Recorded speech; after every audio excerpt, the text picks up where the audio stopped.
Greetings dear friends, this is your personal English coach Professor DC and in this video we will be understanding Dover Beach written by Matthew Arnold.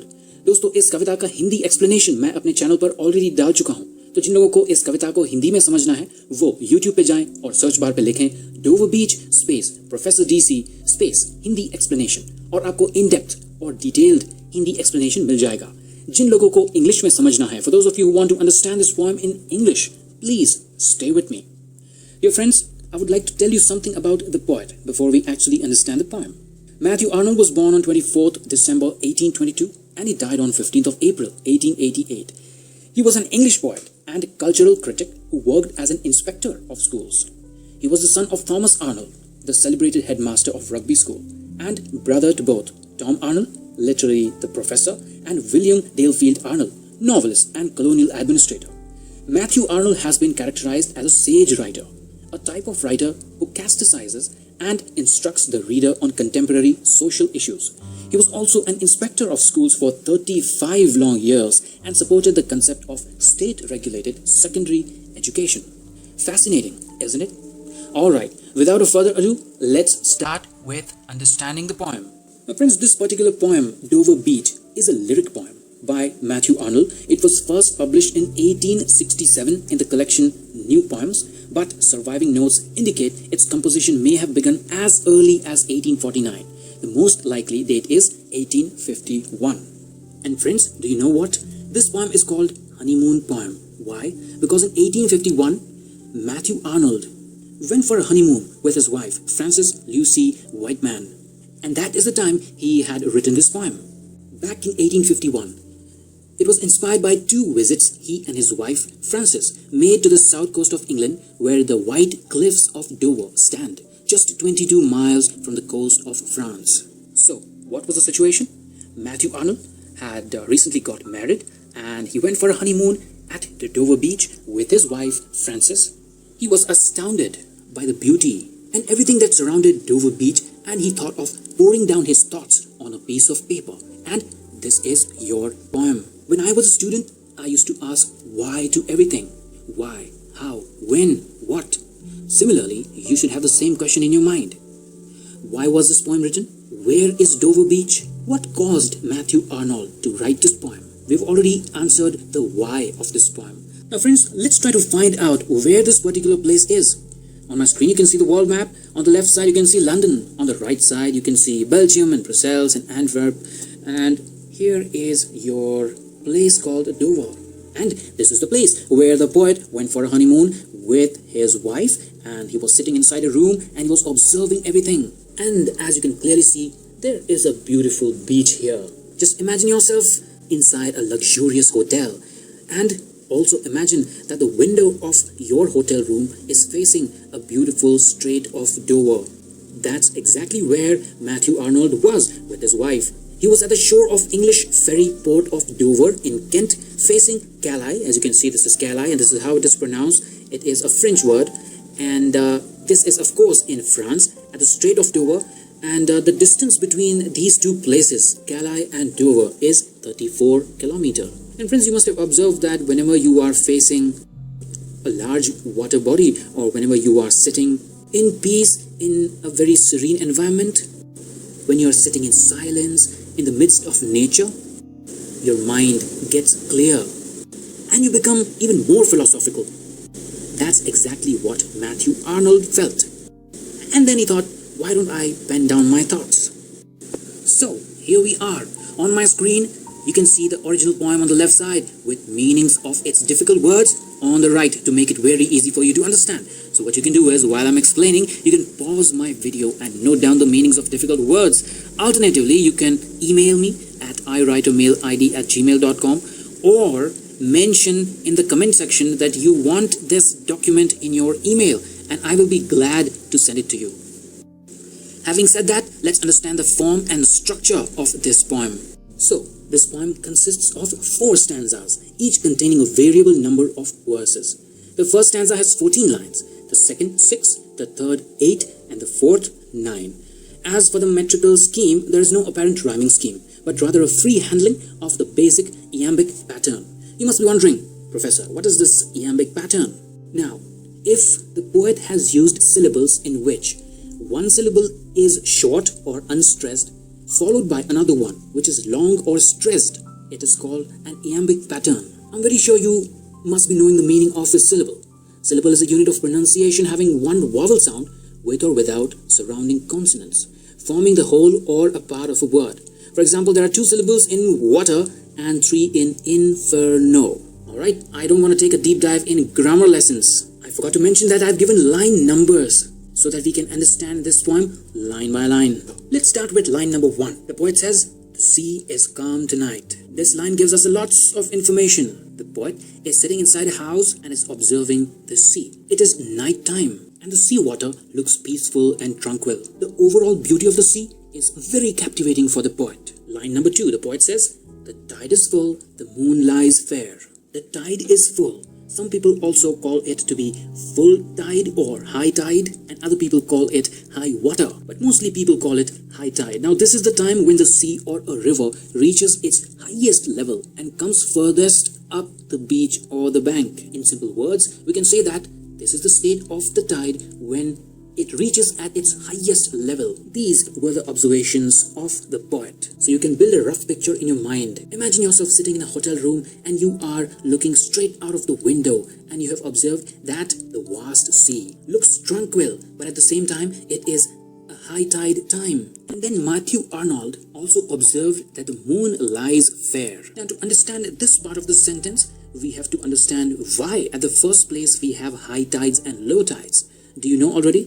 If so, then that is great. But if not, I'll tell you. High tides and low tides are caused by the moon. The moon's gravitational pull generates something called the tidal force. The tidal force causes Earth and its water to bulge out on the side closest to the moon and the side farthest from the moon.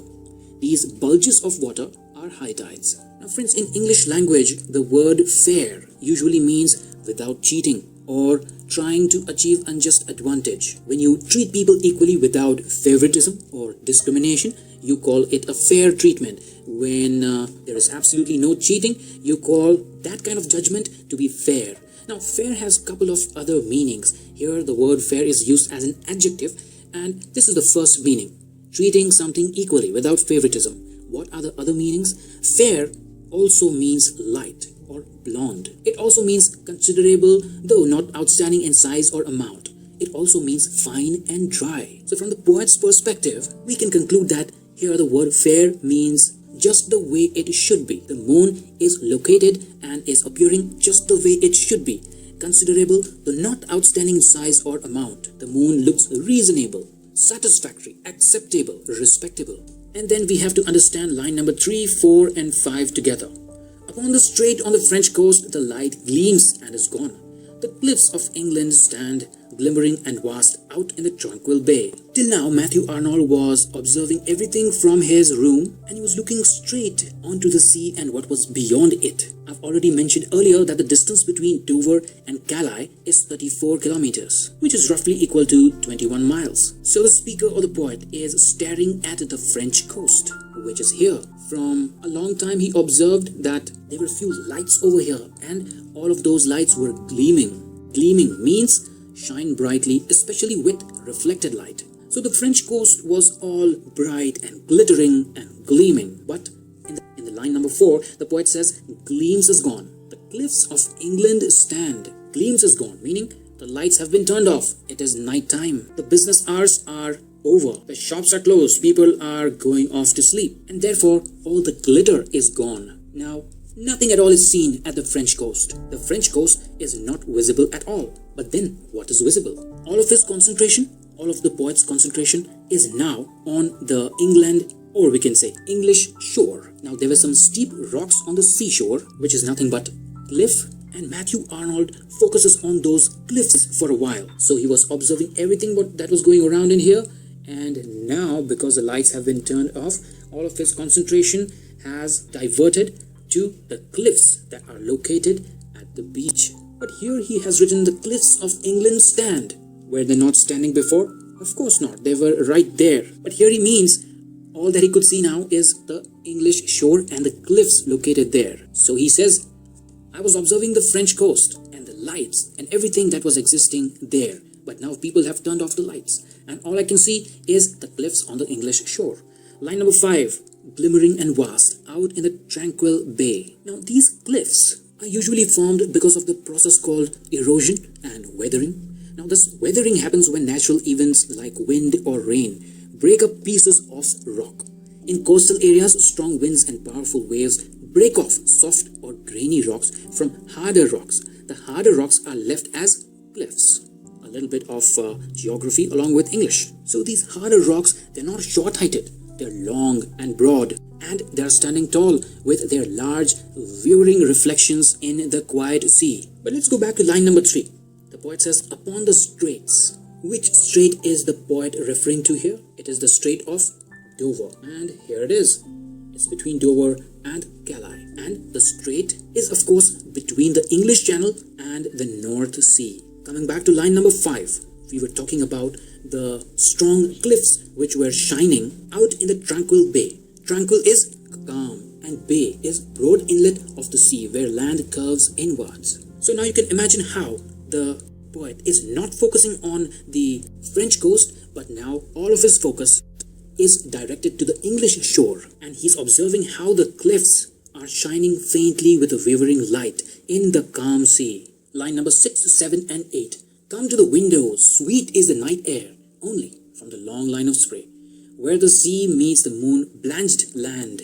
From line number 1 to 5, it was the poet himself who was observing the beauty and serenity of Mother Nature, and the poet seems to be captivated and enchanted by the tranquil sea and the cool and sweet breeze that's flowing, and he wants his wife to feel the same, to observe everything that he had observed. And we already know that Matthew Arnold was with his wife inside a room with a window facing the Strait of Dover. So he summons his mistress. He says, come here, come to the window. Look how beautiful it seems, and look how beautiful is the breeze. Now to understand line number 7 and 8, we have to understand what this long line of spray means. We know that it was a high tide time where waves keep on crashing the shore, where the seawater keeps on crashing with the land, and because of that, spray like froth is produced. Now the poet is asking his mistress to focus on that. He says focus on how the seawater is crashing upon the moonlit land, the land which is enlightened by the moonlight, and therefore he has used the word blanched, which means make white. So in line number 6, he asks his mistress to come to the window and experience the breeze. But then he asks her to focus on the spray, or we can say froth, or the bubbles that are generated as a result of seawater constantly hitting the shore. Alright, line number 9, 10 and 11. Listen, you hear the grating roar of pebbles which the waves draw back and fling at their return up the high strand. Now you must be wondering that from line number 1 to 8, it seemed as if this was a love note, this was a sonnet, this was a song which the poet was writing for his mistress, for his beloved. But what is he writing here? You hear the grating roar, you hear the harsh sound, you hear the unpleasant sound. Is he inviting his mistress to listen to the unpleasant sound? Yes, that is right. The mood changes here. Up till now it was all good, all romantic from line number 1 to 8, but from line number 9 onwards, the mood has shifted from romantic to sorrow. But why is that so? Well, for that, let's understand line number 10 and 11. So what happens during a high tide? The huge waves crash onto the shore. Of course, we know that. But when they crash onto the shore, there are pebbles on the shore which get pushed. The pebbles are constantly pushed back and forth by these waves. So the poet asks his mistress to listen to the irritating or grating roar of the pebbles which is made by the waves. And how is that? The waves are drawing the stone backward to the sea and then again flinging them back onto the high strand or high shore on their return journey. Line number 11 says, at their return up the high strand, meaning flinging them back onto the high strand. Line number 12, 13 and 14. Begin and cease, and then again begin with tremulous cadence slow and bring the eternal note of sadness in. So friends, have you ever visited a beach? And if so, have you carefully heard the sound of waves crashing the shore? What is the pattern of that kind of sound? There is a crashing sound, and then there is silence. There is a crashing sound again, and then there is silence. Therefore the poet says, begin and stop, and then again begin. And it feels as if there is a trembling rhythm which continues gradually. Here the poet has used tremulous cadence. Cadence is modulation of voice and tremulous is shaking. There is a slow pattern of trembling rhythm. But why is the poet mentioning the pattern of waves and the sound that it produces? Well, line number 14 has the answer. And bring the eternal note of sadness in. The poet constantly listens to the waves crashing. He constantly listens to the waves making a slow, trembling rhythm. And this monotonous rhythm of waves makes the poet sad or depressed. And therefore he says, brings the eternal note of sadness inside his mind and heart. Or we can say, creates a feeling of depression, a feeling of sadness in his mind and heart. In short, the poet is sitting near his window and listening to the waves and listening to the trembling rhythm, and this monotonous rhythm is making his heart depressed. It's converting his mood from cheerful to melancholy. Alright friends, let's quickly summarize stanza number 1. Here the poet is sitting at his window inside his hotel room and he is observing everything. He starts by observing the sea and says, the sea is so peaceful, the sea is so tranquil, and it is a high tide time. It is a full tide time. The moon is at its best. The moon is also looking great and bright. And across the strait, I can see the French coast, 34 kilometers away from the English coast. I can see the French coast and lots of lights, lots of glittering, lots of gleams. But all of a sudden, because it is night time, the lights are gone. And now all I can see is the cliffs, the big, huge, vast and beautiful cliffs of England. They stand so tall and strong, and they are glittering in the tranquil or peaceful bay, the peaceful sea. And now let me call my mistress. Come here, my dear, come here. Just experience the fresh and sweet night breeze. But most importantly, I want you to focus on the long line of spray that is created by the waves when they crash the shore. Can you see the froth? Can you see the waves crashing the shore? I want you to focus your attention over there. And now listen to the irritating sound the pebbles are making because of the waves. The waves are constantly pushing the pebbles back and forth and creating a very annoying or irritating sound. They are bringing the pebbles little closer to the shore and then again pushing them back. This is monotonous. This sound is not creating a good feeling inside of me. This tremulous cadence is gradual and it's bringing in me the eternal, everlasting music of depression in me. Alright, now it's time to understand stanza number 2. This one is comparatively simple and also has less number of lines. So I will read out the whole stanza and then I will explain it fully. So here's what the poet has to say. Sophocles long ago heard it on the Aegean, and it brought into his mind the turbid ebb and flow of human misery. We find also in the sound a thought, hearing it by this distant northern sea. Very simple, very straightforward. In stanza number 1, we noticed how the poet is feeling depressed and unhappy and sad by listening to the monotonous sound of the waves crashing on the shore. And because this resembles to that of an incident which happened long ago in the past with a playwright named Sophocles, the poet mentions his name here. Yes, you heard it right. Sophocles was a playwright, which means just like Shakespeare, he used to write plays, and he was a tragedian, meaning plays which invokes tragedy in the minds and hearts of the reader. Plays after reading which you would feel tragedy, pity and sorrow. So one of the 3 ancient Greek tragedians was Sophocles. There were 3 famous Greek tragedians. One of them was Sophocles. The poet remembers Sophocles because, as I said, whatever he experienced was experienced by Sophocles. And what was the incident exactly? There's a sea called Aegean Sea. Alright, on my screen you can see Greece, and here is Aegean Sea. Alright, so somewhere Near the shore, a playwright named Sophocles was standing, and because he was a playwright, because he was a writer, he would visit places that are full of silence and solitude. Now that is the same exact reason why the poet recalls a great Greek playwright called Sophocles.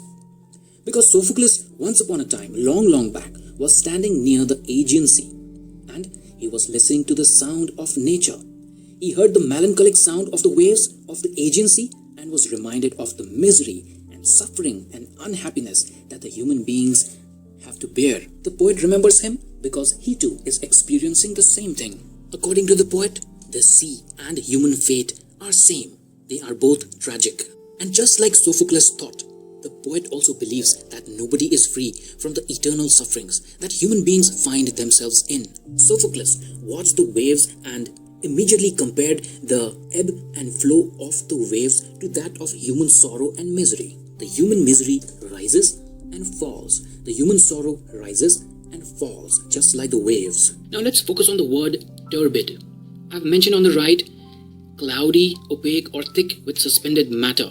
But here we have to relate this particular word to that of the word mentioned in line number 7, long line of spray. When you say turbid, you have to relate this to the ocean turbidity, which is a measure of amount of cloudiness or haziness in seawater caused by individual particles that are too small to be seen without magnification.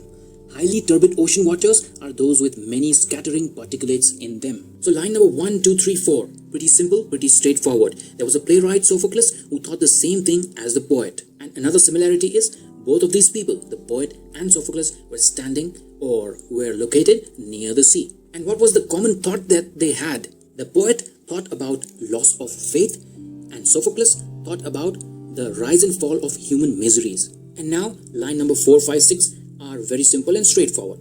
The poet says, we find also in the sound a thought, hearing it by this distant northern sea. But when the poet says we, who is he referring to exactly? Is it a reference to his wife and himself, or is it a reference to every human being? Yes. If you look at the bigger picture, the poet is trying to address each and every human being and says, we as human have also found a thought.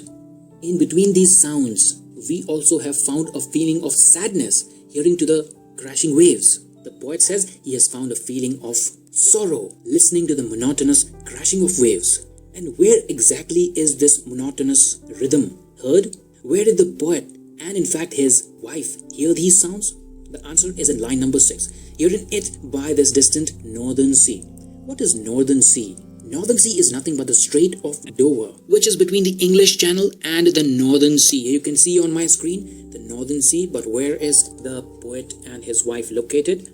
Exactly over here. So on top it was mentioned Northern Sea, and here you have the Strait of Dover. To make it very simple, the poet now remembers Sophocles, a great Greek playwright who was standing near the Aegean Sea and who thought of the human misery and suffering, listening to the monotonous waves, just like the poet. I hope stanza number 2 was crystal clear to you. Alright friends, now it's time to understand stanza number 3. Line number 1, the poet says, the sea of faith was once too at the full and round earth's shore, lay like the folds of a bright girdle furled. Let's understand these lines first. This stanza is a little deep. Let's only focus on the 4 words here, the sea of faith. When the poet mentions faith, he basically means humanity and all the human values. For example, kindness, love, empathy, sharing and caring, the religious traditions and all the religious values, loyalty, honesty, dependability, efficiency, open-mindedness. Now friends, here you can think of all the values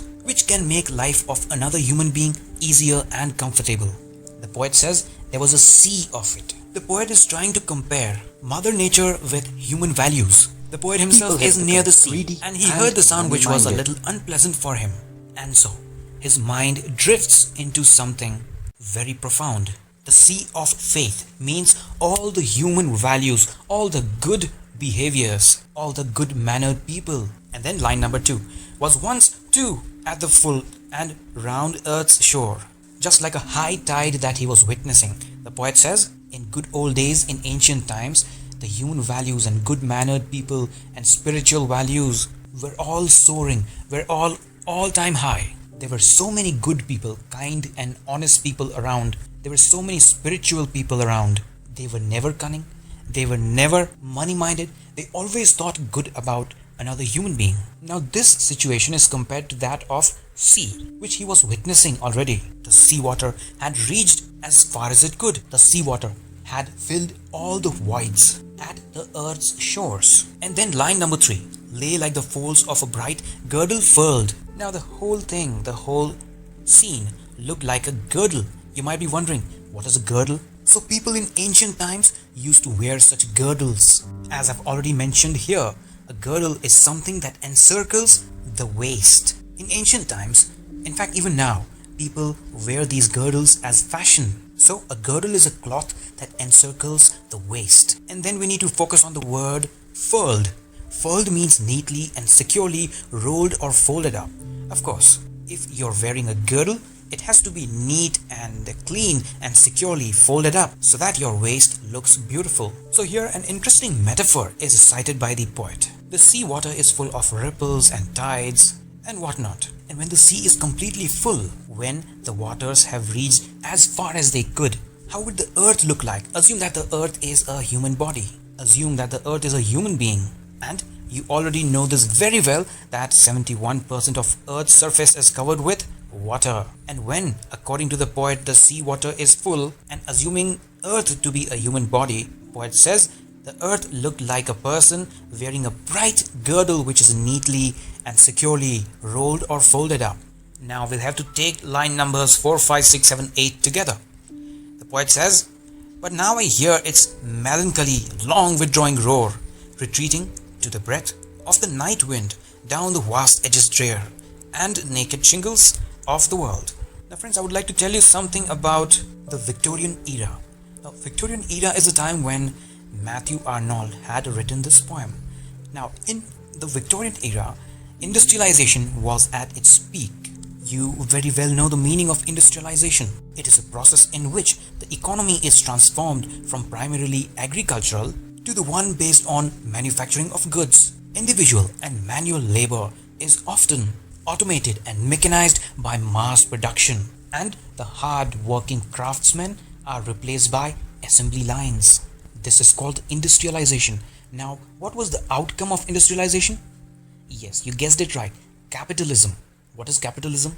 It is an economic and political system in which the country's trade and industry are controlled by private owners for profit rather than by state.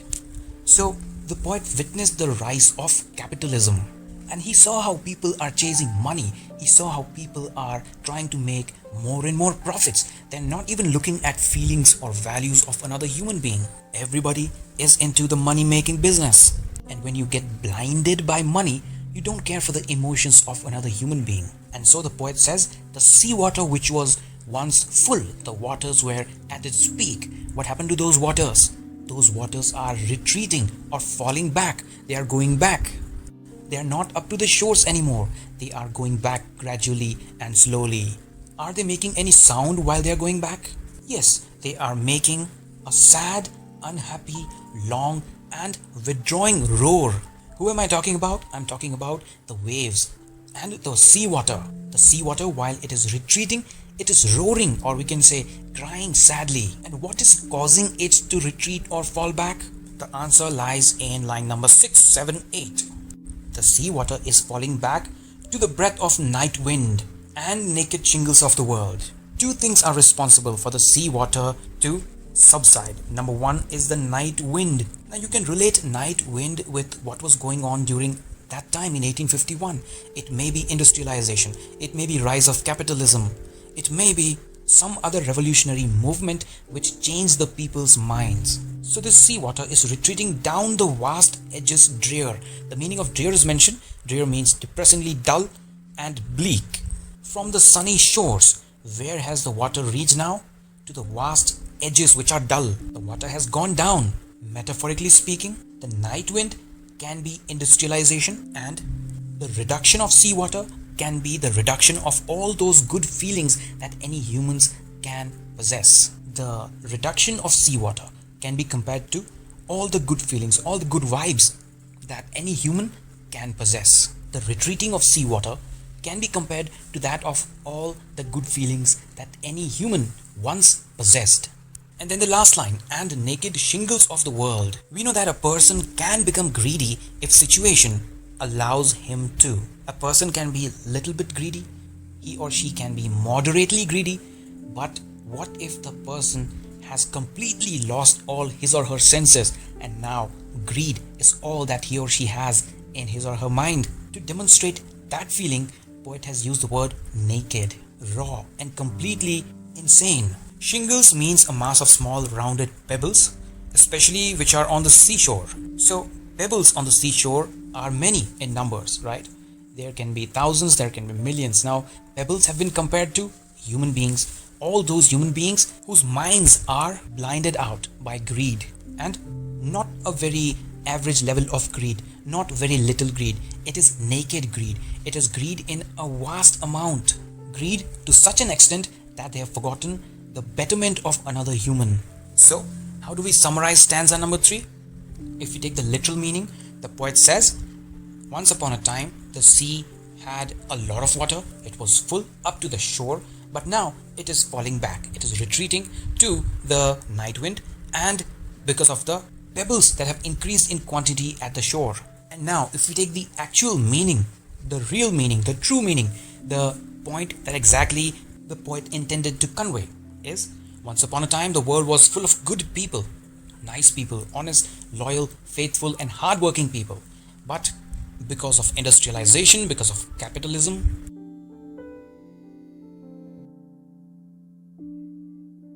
and number 4, this is the last stanza of the poem. Let's focus on the first sentence. The poet says, "Ah, love, let us be true to one another." I already told you that the poet had come with his wife to the Dover beach, and perhaps this was his honeymoon. And in the initial stanzas, we also saw that the poet calls her near the window to observe the scenic beauty of the beach and hence the English Channel.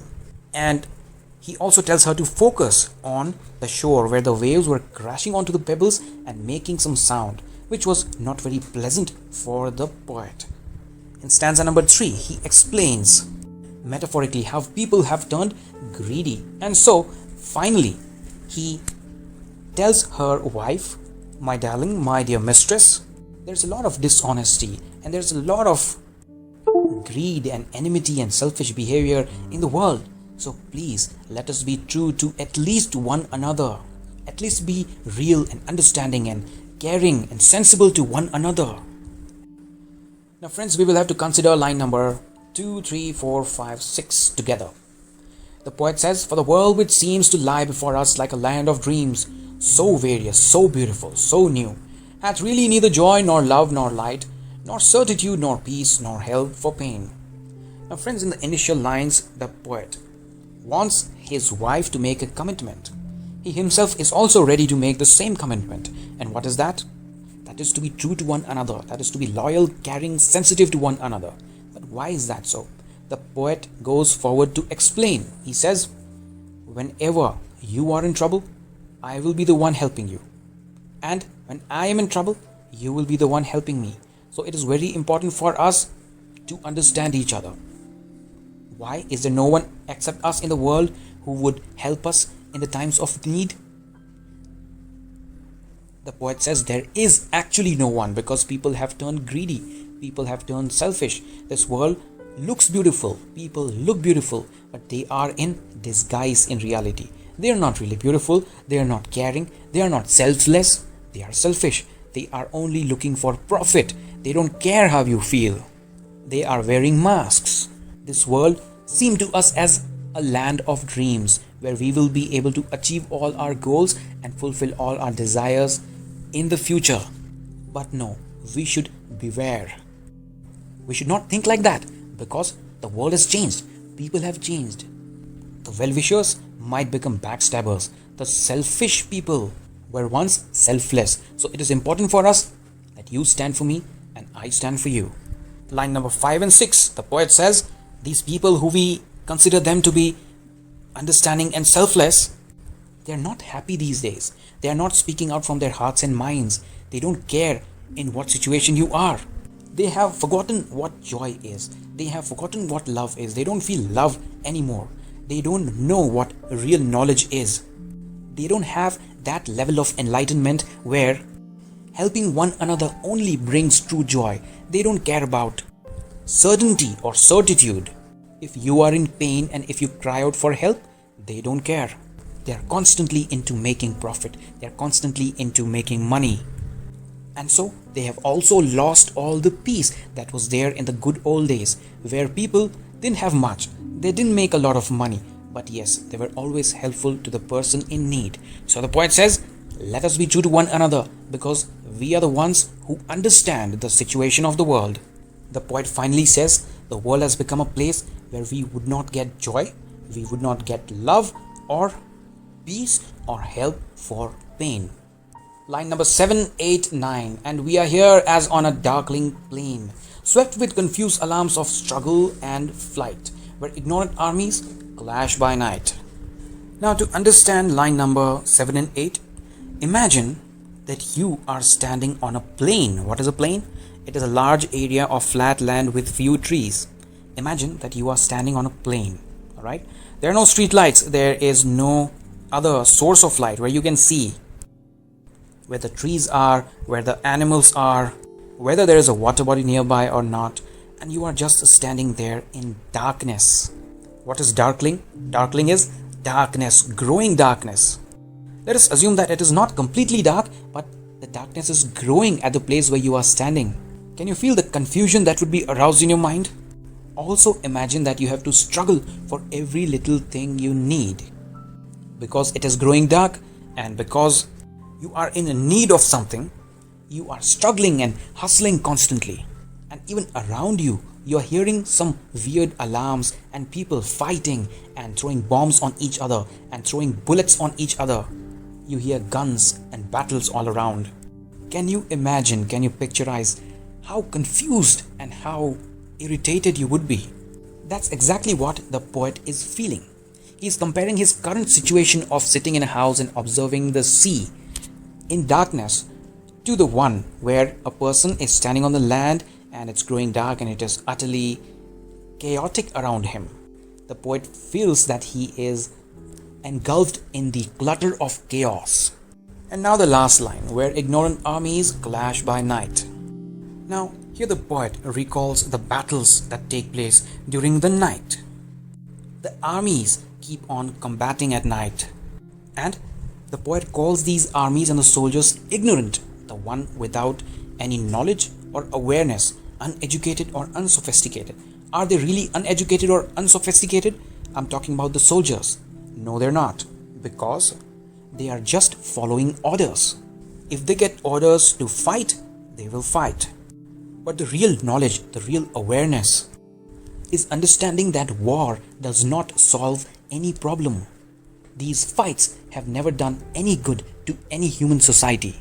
That is the real knowledge, that is awareness.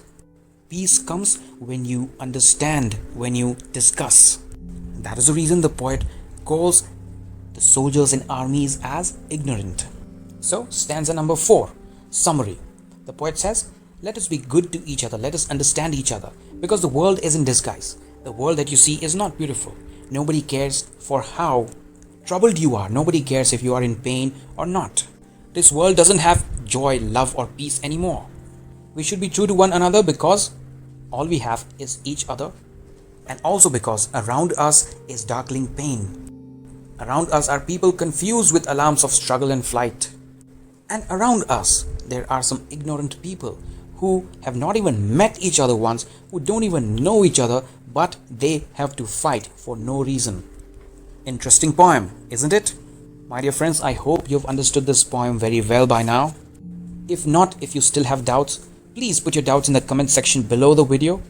And you can also comment on my style of teaching.